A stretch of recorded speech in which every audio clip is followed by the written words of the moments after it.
Здравейте! Аз съм доктор Петя Гемюнден, психолог и ментор и работя с хора, които са успешни кариерно в живота си, но в любовта усещат, че нещо не е на същото ниво. Някои от тях не могат да създадат връзка, други са във връзка, но не се чувстват добре в нея, а трети просто усещат вътрешно напрежение, което не могат да си обяснят. Общото между тях е едно. Те повтарят модел, който не виждат. Модел, в който дават повече, отколкото получават, контролират вместо да се свързват или губят себе си във връзката. И колкото да опитват да го променят отвън, резултатът остава същия. Истината е, не можеш да създадеш различна връзка, ако влизаш в нея по същия начин, като същия човек.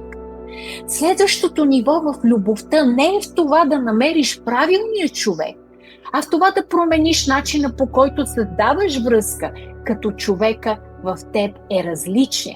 Ако разпознаваш себе си в това и искаш да видиш къде намираш себе си в момента и какво е твоето следващо ниво, запиши се за 30-минутна стратегическа сесия с мен, която да видим заедно къде е това и как можеш да намериш своето следващо ниво днес.